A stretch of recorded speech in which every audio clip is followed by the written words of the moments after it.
Kadaver itu kan sebagai silent mentor, orang yang sudah meninggal kita pakai dan kita belajar kan dengan itu. Jadi kita harus hormati. Betul. Kan ada istilahnya juga, Dok, orang mati mengajarkan orang hidup gitu ya. Betul. Bagaimanapun setiap orang yang mati kan inginnya dikubur, dirawat keluarga. Nah, sementara ini dia menyerahkan tubuhnya terus untuk kita bikin main-main. Wah, ya itu memang. Kan sama sekali itu tidak diperkenankan.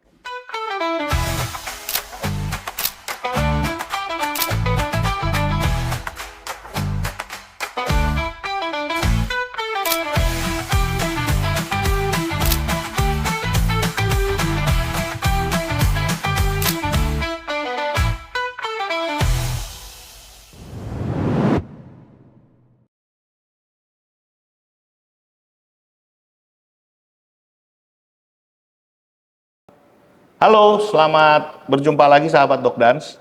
Jadi hari ini kita akan berbincang-bincang dengan salah satu dosen di Atmajaya ya. Ini sudah dosen yang sangat senior dan yang mengembangkan Museum Anatomi di Fakultas Kedokteran Atmajaya. Nah, tanpa buang-buang waktu, mungkin dokter bisa memperkenalkan diri, Dok, dengan nama dan ya sudah berapa lama mengajar di bidang ini gitu, Dok. Ya, oke. Makasih ya. Ya, Dok, silakan. Namanya Liliana. Kalau mau lengkap Sugiharto. Nambah nama suami supaya jadi Sugih Harto. Saya angkatan pertama mahasiswa Fakultas Kedokteran Atmajaya. Dan kalau ditanya tadi ya, mulai kapan sebagai dosen anatomi, tahun 1 April 1977 awalnya. Jadi tahun depan saya 50 tahun jadi dosen. Wah, luar biasa dokter ya. Terima kasih, Dok. Nah, dokter kan udah lama nih di anatomi, Dok. Bisa nggak ceritakan apa ya sejarahnya perkembangan ilmu anatomi itu gimana sih, Dok? Kalau dulu tuh saya belajar anatomi itu dari atlas apa namanya Spaltoholz atau Sobota, Yokochi. Nah, tapi sebetulnya hanya ada Spaltoholz. Kemudian di zaman saya Spaltoholz dan ada atlas yang bahasa Rusia. Rusia, Dok? Ya, berarti dokter bisa bahasa Rusia juga? Enggak. Tapi kita beli karena itu murah. Oh, oke. Dan bisa dapat gratis juga kok. Nah, jadi ya waktu itu yang perlu kan gambarnya. Iya. Nanti gambarnya dikasih nama. Iya. Bahasa Indonesia. Begitu ya. Nah, tapi gimana sih caranya orang belajar anatomi itu kalau dulu dokter? Kan dokter ketika mendirikan museum ini kan juga ke Belanda ya kalau nggak salah ya. Iya. Lihat perkembangannya segala macam. Gimana tuh, Dok?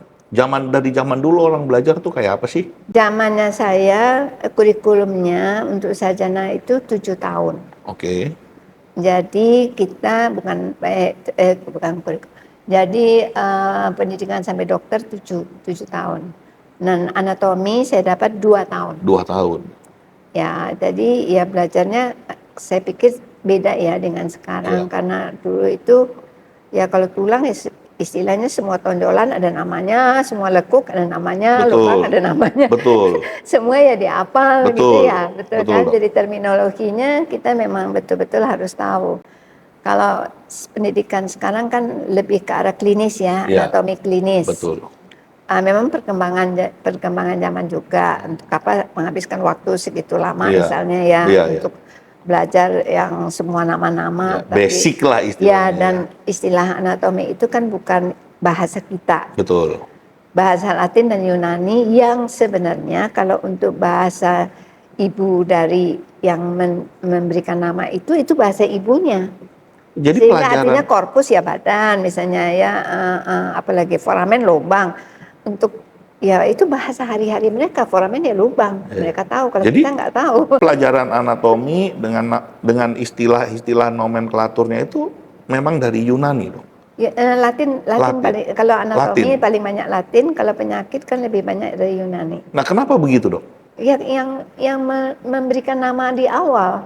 Jadi artinya boleh dari Eropa Barat kan. kenapa nggak pakai bahasa apa? Bahasa apa? Apa Bahasa Eropa Inggris. Barat, Inggris lah atau apa Zaman gitu. itu kan zaman tahun ini coba aja 1500. Nah, ini apa ini, Dok?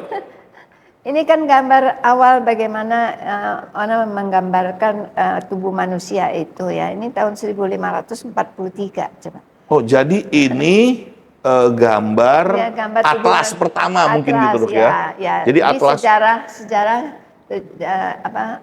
sebagian sejarah bagaimana atlas anatomi itu orang bagaimana membuat bisa membuat tubuh Ya. manusia itu seperti itu loh. Sekarang kan kita dapatnya gambar bagus-bagus Betul, ya. betul. Tapi kan pasti ada pendahulunya. Ini kalau kita lihat yang ada di museum ini dari 1500 yang ke sana sudah 1900. 900. Sudah 400 tahun kemudian. Jadi- Itu 400 tahun kemudian gambarnya kan sudah jadi beda begitu ya, karena orang belajar dengan diseksi, Lebih bagus.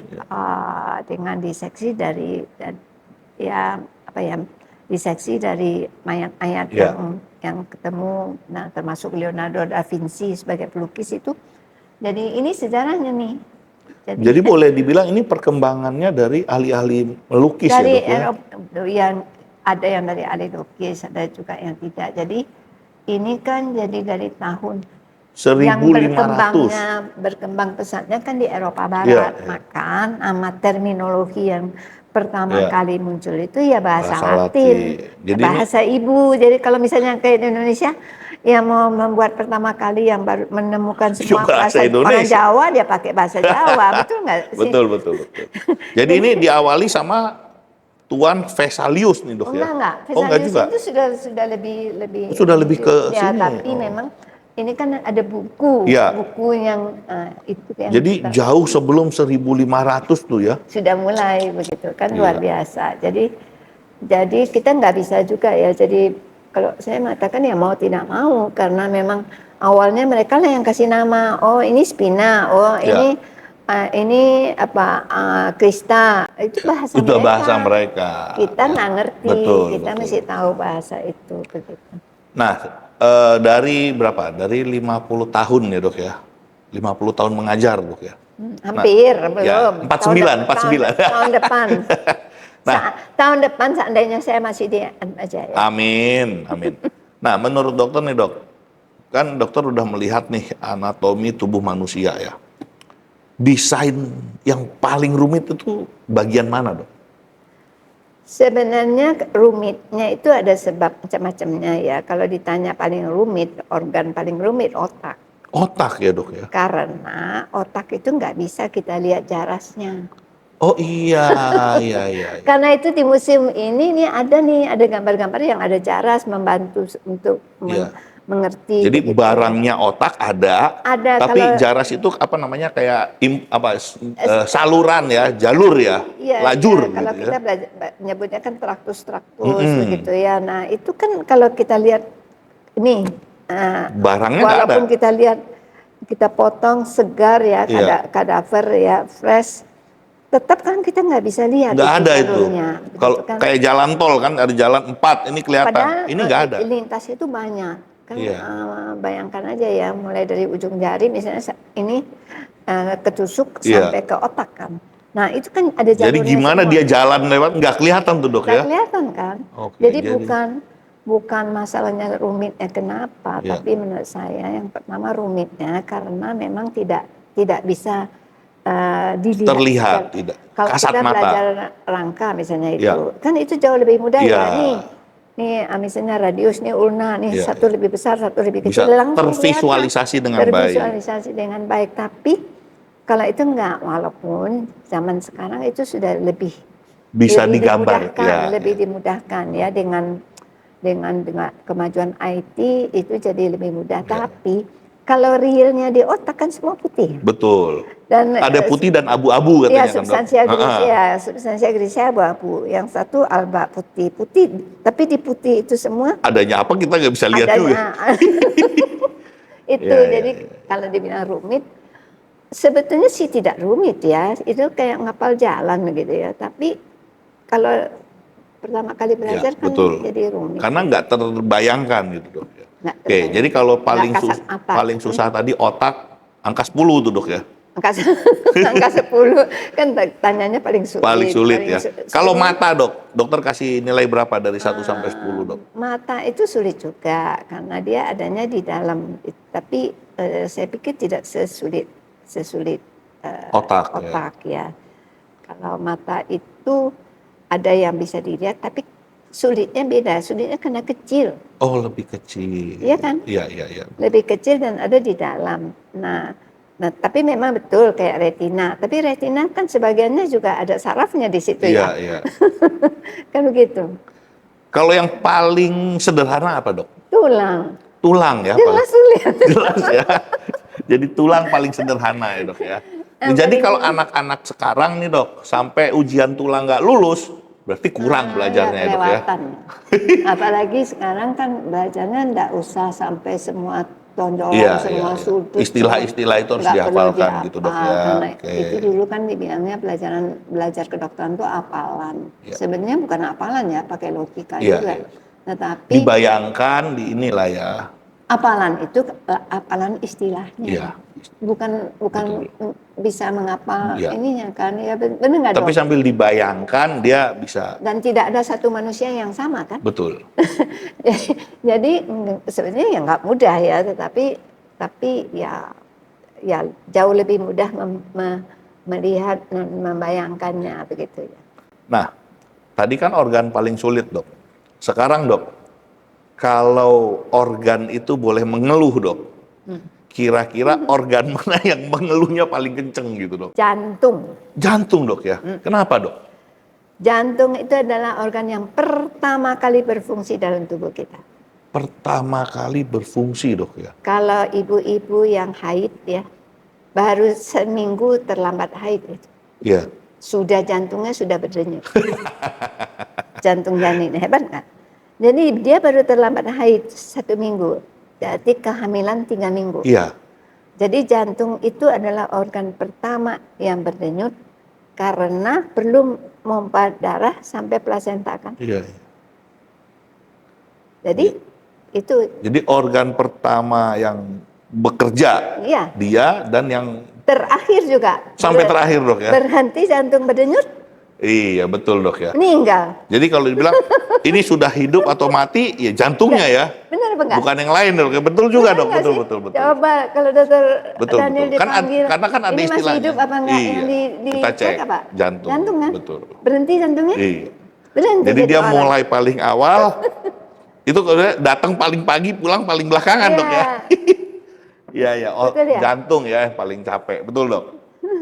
Jadi paling capek kalau ditanya. Iya. Nah ini dok, selama dokter ini nih ketika mau memulai apa istilahnya namanya dok, diseksi ya, kita diseksi kadaver atau kita mempelajari dari kadaver atau apa bahasanya mayat ya dok ya itu. Kadaver. Kalau untuk kedokteran kita pakai istilah kadaver ya. Itu bahasa apa sih dok kadaver itu? Ya sama bahasa Latin. Latin ya, bukan Belanda dok. Enggak, Belanda Latin, itu mah. Ya? Holland Spreken lain lagi sih. Oke, nah gimana dok? Ada nggak dokter terbawa apa misalnya tiba-tiba lagi diseksi terus ada insight, tolong saya jangan dipotong gitu atau horor gitu ada nggak dok? Untuk saya pribadi enggak. Nggak pernah ya dok ya sama sekali? Tidak. Atau tiba-tiba lampu mati gitu dok? Enggak juga. Nggak juga dok? Saya tidak pernah ngalamin. Walaupun saya di ruangan itu tinggal sendiri. Tapi ada teman sih yang mengatakan, serem saya mau pulang. Ada yang merasakan gitu? Tapi kalau saya sih, walaupun di lab anatomi di Semanggi, itu kan di Semanggi, saya nggak pernah diganggu. Jadi selama ini nggak pernah ya dok ya? Oke. Kalau diganggu tuh, ya serem sih dok ya, gimana ya? Oh ya, belum pernah ngalamin. Ya. Nah, kan kalau di luaran tuh beredar dok katanya, kalau masuk ke kedokteran, itu zaman ospeknya itu kita suruh pegang mayat lah, terus masukin ruang kamar mayat, suruh pegang bakmi, nanti dikira apa gitu. Dokter pernah nggak ngejailin mahasiswanya gitu dok? Saya tidak pernah mengalami dan saya tidak pernah menjaili mahasiswa. Kenapa dok? Kok nggak dijailin dok? Saya pikir untuk apa ya sampai begitu. Kalau saya, dan saya tidak ngalamin karena memang nggak punya lab anatomi. Oh iya, kan zaman dulu nggak ada ya dok ya? Numpang di UI. Kalau di sini saya pernah lihat sih mahasiswa, tapi untuk saya ya sebagaimanapun saya pikir itu kan menjahilin mahasiswa. Tapi kalau di anatomi kita tidak membenarkan mahasiswa menggunakan kadaver untuk menjahilin mahasiswa. Iya betul, karena kan Itu bagaimana? tidak boleh, Tidak karena boleh.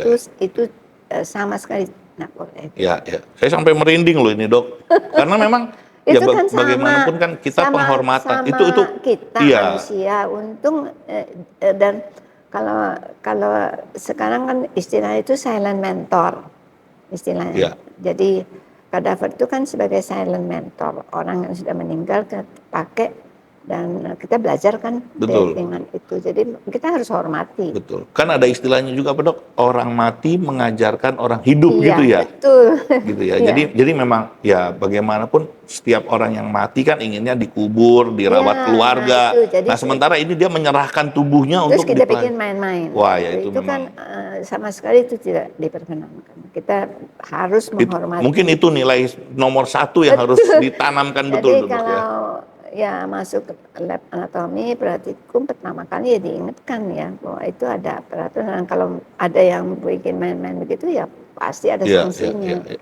Karena itu nilai utama yang harus setuju dok. Itu nilai utama yang harus diajarkan itu dok. Betul, Iya, betul. betul. Jangan dianggap itu benda walaupun ya memang benda, tetapi itu sesama kita loh. Ya, ya. Nah, kalau kita bungkus nih dok ya, menurut dokter pesan apa sih yang perlu disampaikan terkait dengan ilmu anatomi ini kepada masyarakat atau siapapun lah yang mendengar acara kita ini dok? Ya, ini terkait anatomi ya, bukan museum ya. Ya. Ya, kalau terkait anatomi yang perlu dipesankan itu tubuh kita itu ciptaan yang sangat luar biasa. Sangat luar biasa dok ya. Kalau saya memberikan pembelajaran kepada mahasiswa ya, saya sangat kagum ya pencipta kita bisa menciptakan itu begitu apa ya? Ada detail dan fungsinya itu ada kaitannya semua. Ini kenapa begini, ini.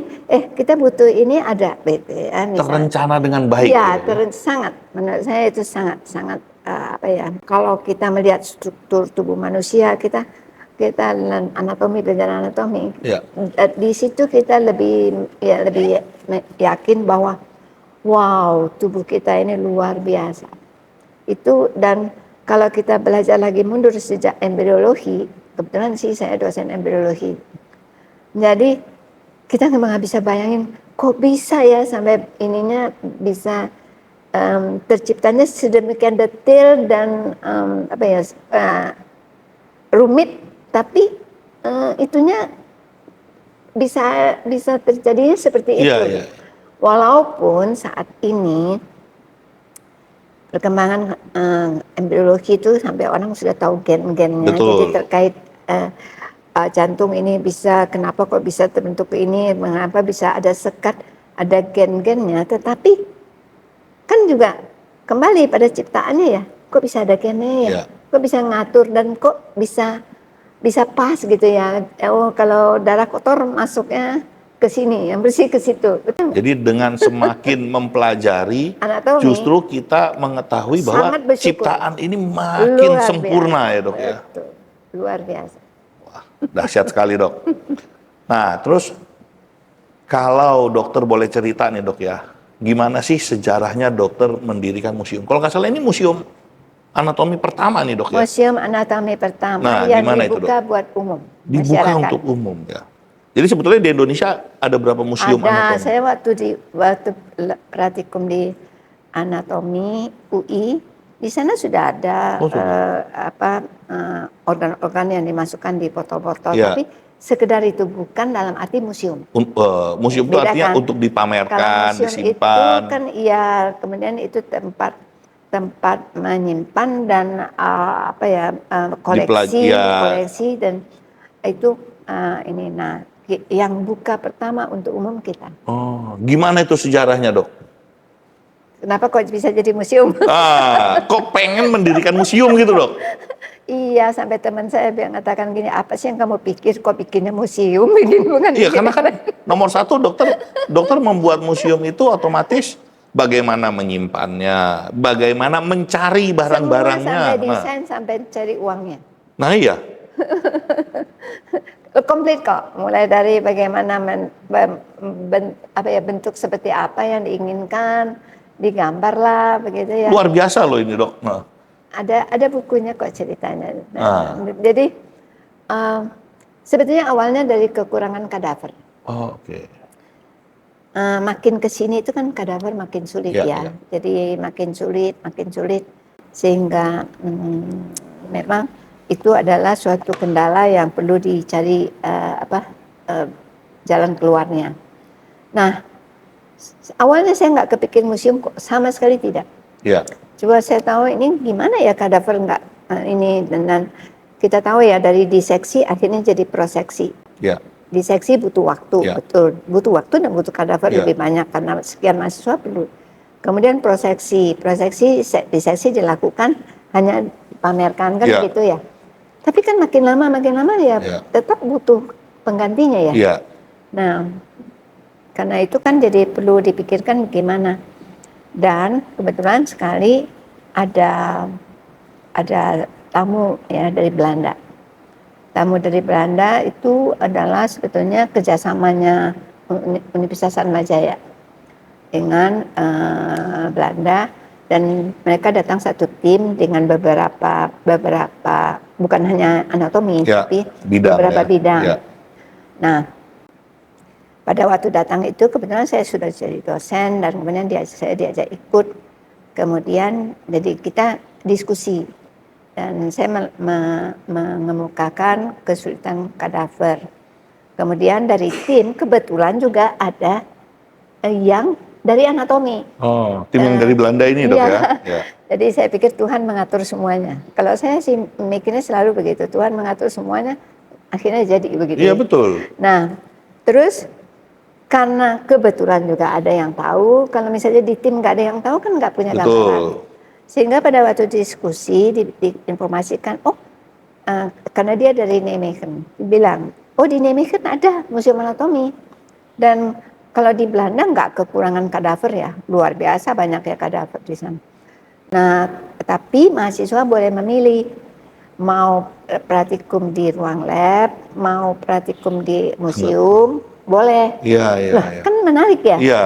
Nah, kemudian itu yang di sini ada gambarnya yang museum Nijmegen. Sekarang kan ganti nama jadi Radboud University. Nah, itu jadi diskusi. Nah, kemudian kan pulang ya. Jadi kemudian ada rencana bahwa dekan dan saya ke sana untuk mempelajari lah. Kayak apa sih yang disebut itu. Jadi pergi ke sana, Dr. Mutono waktu itu dekan 1 minggu, saya 1 bulan begitu ya. 1 minggu 1 bulan, tapi saya punya tugas untuk belajar menilai, melihat, mengevaluasi dan kemungkinan apa saja yang diperlukan dan bagaimana, apakah kita akan bikin museum atau tidak begitu. Jadi saya tinggal lebih lama dengan hasil bahwa saya membuat laporan ke yayasan saat itu apa yang kita akan lakukan gitu. Nah, jadi waktu saya pulang, saya sudah membuat laporan, termasuk desain, termasuk uang, komplit kok semua. Soalnya ada kesepiannya juga sih. Jadi saya dikasih kunci museum, jadi saya datang paling pagi, pulangnya saya kunci lagi begitu. Nah, terus kemudian saya difasilitasi untuk pergi ke Jerman, ketemu tuh yang menemukan plasinasi. Oh, yang mengawetkan. Gitu, iya. Nah, terus saya jadi saya belajar bertanya macam-macam, pokoknya ke Leiden, kemana-mana gitu. Sampai akhirnya terus merenung-renung ya, baca kayak apa sih masih ya. Tentu kita nggak bisa nyontoh museum tempat orang lain pertama. Kemudian situasi kita kan tidak sama dengan Leiden yang punya kadaver begitu banyak, dan kita harus pikir. Nah, itu saya tuangkan semua di proposal istilahnya. dan lengkap dengan berapa uang yang Ya. dibutuhkan kalau mau dibikin museum. Ya. Kasih gitu. Nah gitu, terus itu kayaknya butuh waktu 2 tahun kemudian saya diberi kabar, oh saya boleh belajar 3 bulan ke sana. Lanjut. Lanjut. Nah sebenarnya waktu yang ke Belanda itu saya sudah kebetulan jadi Pudek 1 ya, Pudek 1 waktu itu kan. Ya. Tapi sebelum itu saya juga sudah mengatakan kepada Yayasan Otomotono saya bersedia jadi Pudek 1. Tetapi saya diizinkan untuk pergi kalau saya boleh belajar Ya. gitu. Karena itu ada di dalam proposal kan. Nah, jadi saya belajarlah ke situ 3 bulan. Ya, belajar semua. Saya belajar bagaimana mengawetkan dari formalin, pakai korosi, plasinasi, belajar bikin kotak. Kan kotak-kotak itu Ya, pakai formalin nggak berarti bau ya. dokter belajar semua lah ya. Jadi tukang, jadi Ya, macam-macam. Nah, dan kemudian memikirkan bagaimana yang terbaik untuk kita. Dan jadi museum ini saya desain, pertama saya berpikir paling penting adalah dia ini organ tubuh manusia. Betul. Orang kalau mendengar kadaver udah serem duluan, betul nggak? Ya. Sehingga pertama kali mau museum itu tidak boleh menakutkan. Betul. Itu prinsip umum. Apalagi anatomi ya dok ya. Orang kan bilang udah dipotong-potong gitu ya, Ya. sama potongan-potongan tubuh. Jadi pertama sekali yang saya pikir adalah tidak boleh menakutkan dan harus ditata artistik. Nah kebetulan memang yang museum tempat saya belajar di Nijmegen itu juga prinsipnya juga sama. Jadi memang juga itu memperkuat saya untuk memikirkan bagaimana desain yang tidak menakutkan. Ya. Tetapi desain museum ini sangat beda loh dengan yang di Belanda, nggak sama. Nah, yang kedua yang saya pikir adalah jadi harus artistik. Jadi kebetulan sih saya punya dari orang tua punya darah seni juga. Saya itu hobinya kan melukis, hobinya yang begitu macam-macam lah. Nah, kemudian saya mikir ya, ini nggak ada di museum tempat lain yang saya pergi, termasuk yang di Thailand yang luar biasa komplitnya ya, Leiden. Saya pikir museum ini anatomi itu tidak ada gunanya kalau hanya anatomi saja. Ya. Jadi prinsip pertama harus terintegrasi. Nah terintegrasi itu sebetulnya sebelum saya jadi mikirin museum sudah saya pikir. Saya waktu itu jadi kadet dan saya berpikir dosen anatomi tidak bisa hanya anatomi saja. Jadi perlu ada dosen yang terkait klinik. Ya. Klinik yang paling dekat itu sebetulnya radiologi. Ya. Kenapa radiologi? Kalau kemudian saya diperkuat kok saya tanya, iya basicnya radiologi itu anatomi. 3 kali anatominya. Karena kita belajar struktur tubuh manusia dari kadaver. Tapi kita menilai struktur tubuh manusia orang hidup. Ya. Nah, bagaimana kita bisa menilai struktur anatomi orang hidup itu dengan radiologi? Ya. Sekarang macam-macam ya, bisa dari mau USG, mau MRI, mau apalah terserah. Tapi itu adalah pemeriksaan mencek strukturnya benar apa tidak, betul kan? Betul.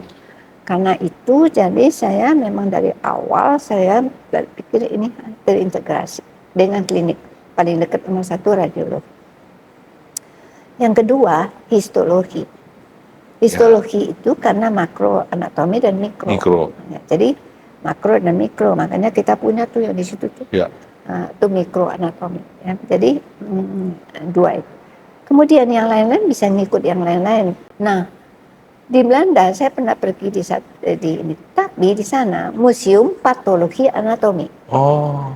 Jadi bagus kok museum itu. Jadi semua yang patologi, tapi khusus patologi anatomi.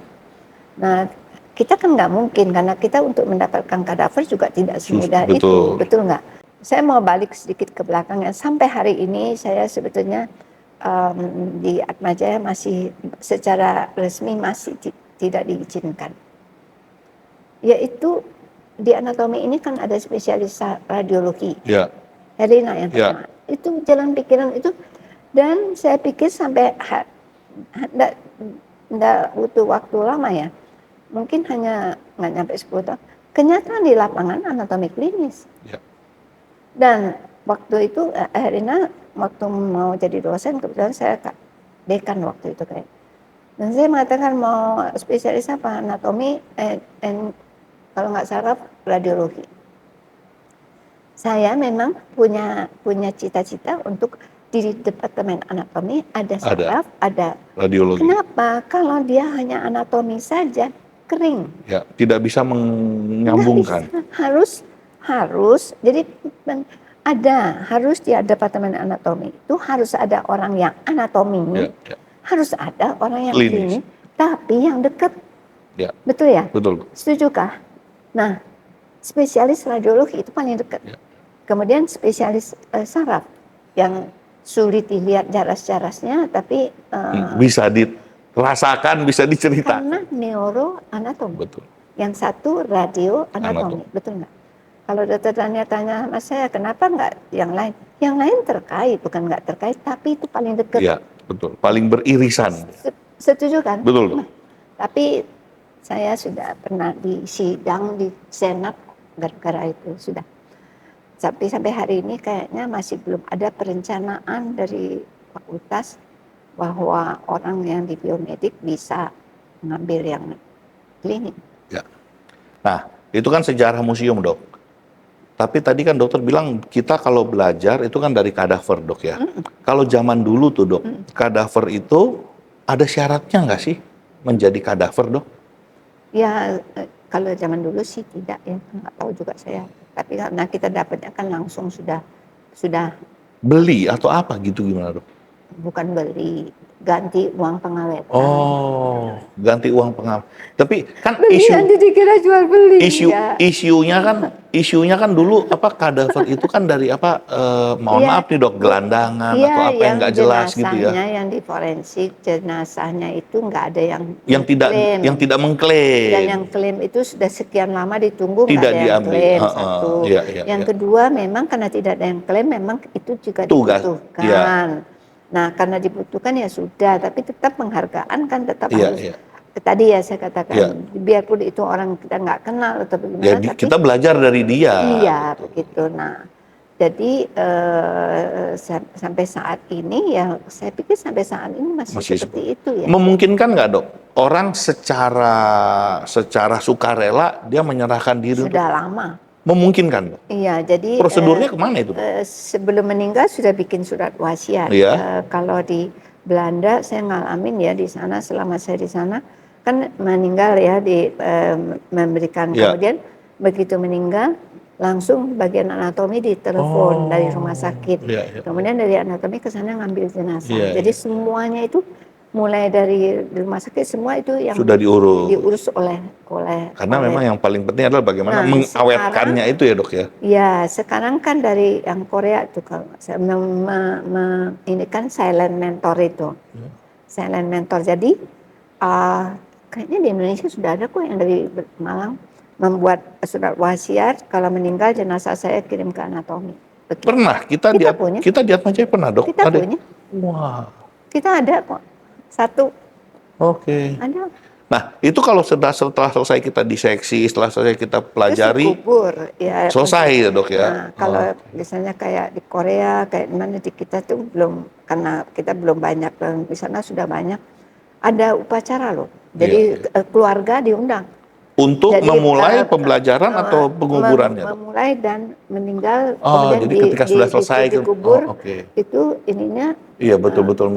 Karena memang harus dihormati ya. Dia yang ngajarin kita kok ya. Jadi nggak bisa dianggap itu seperti benda mati aja begitu ya. Seperti meja, kursi gitu, nggak gitu ya. Itu makhluk hidup sebelumnya.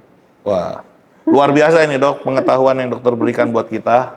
Mungkin bisa membuka wawasan juga ya buat yang mendengarkan, dan mungkin kalau tertarik Kalau tertarik ingin melihat museum anatomi atau ingin belajar anatomi tubuh manusia tuh kayak apa ya dok ya? Suruh datang kemana dok?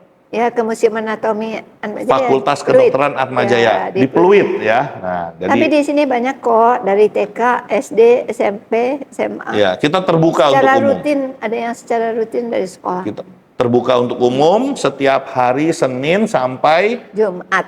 hari Jumat ya pada jam kerja ya dok ya. Iya, karena kalau ini kampus. Iya, karena kalau di luar jam kerja nanti lampunya dimatiin loh. Atau tiba-tiba lampunya nyala sendiri. Oke dokter, luar biasa. Terima kasih dokter. Terima kasih, Mudah-mudahan semoga manfaat.